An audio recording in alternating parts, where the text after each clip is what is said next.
آج ہم تاریخ کے ایک ایسے واقعے کی بات کر رہے ہیں جہاں ناممکن ممکن ہوتا ہوا نظر آیا۔ یہ بات ہے 2 ہجری کی، غزوہ بدر کی، جو ایمان کی طاقت اور اللہ کے غیبی مدد کی ایک ایسی داستان ہے جسے کبھی بھلایا نہیں جا سکتا۔ تو آئیے سیدھا چلتے ہیں میدان جنگ کے اس منظر میں۔ یہاں صرف 2 فوجیں آمنے سامنے نہیں تھیں، بلکہ 2 نظریات ٹکرا رہے تھے، اور ان کے درمیان طاقت کا فرق وہ واقعی حیران کر دینے والا تھا۔ اچھا، اب ذرا اس فرق کو دیکھیے۔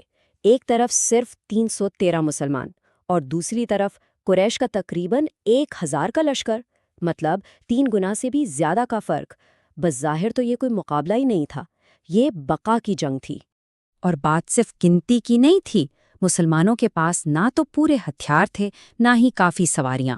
وہ ہر مادی لحاظ سے کمزور تھے، لیکن ان کے پاس ایک ایسی طاقت تھی جو نظر نہیں آتی تھی، اور وہ تھی ان کے دلوں میں ایمان کی پختگی۔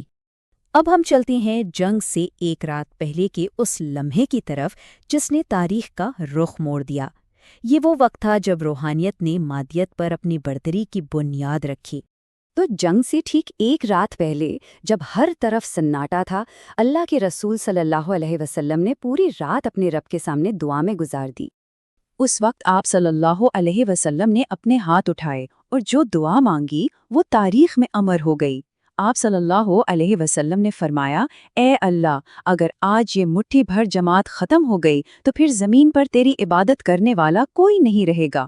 سوچئے ذرا، یہ صرف ایک جنگ جیتنے کی دعا نہیں تھی، یہ تو ایک پورے مشن کے مستقبل کا سوال تھا جو داؤ پر لگا ہوا تھا۔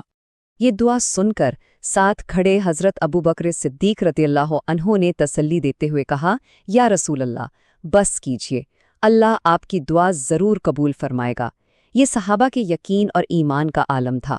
تو اب سوال یہ پیدا ہوتا ہے کہ جب حالات اتنے زیادہ خلاف تھے تو پھر جنگ کا پانسا پلٹا کیسے؟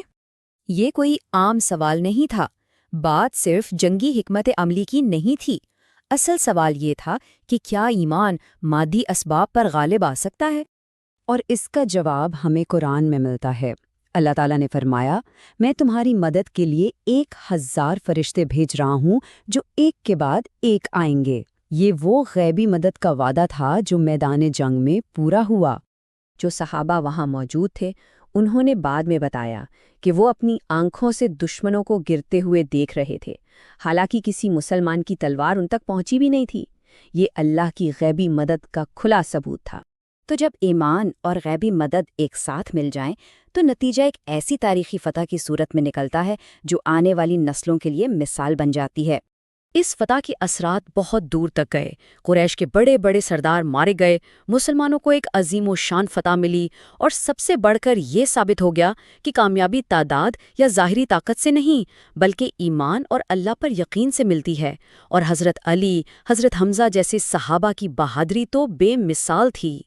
ان کا اصل ہتھیار کوئی تلوار یا نیزہ نہیں تھا، بلکہ ان کے دلوں میں بسا ہوا یہ ایک یقین تھا کہ اللہ ہمارے ساتھ ہے، اور جب یہ یقین ہو تو پھر کوئی بھی طاقت آپ کو شکست نہیں دے سکتی۔ تو ٹھیک ہے، یہ واقعہ 1400 سال سے بھی زیادہ پرانا ہے، لیکن آج ہمارے لیے اس میں کیا سبق ہے؟ دیکھیے، بدر کا سبق صرف تاریخ کا ایک باب نہیں بلکہ یہ کامیابی کا ایک لازوال اصول ہے۔ یہ ہمیں سکھاتا ہے کہ امید کبھی مت چھوڑیں، سچی نیت ہو تو ناممکن بھی ممکن ہو جاتا ہے، اور دعا اور توکل یہ کامیابی کی اصل چابیاں ہیں۔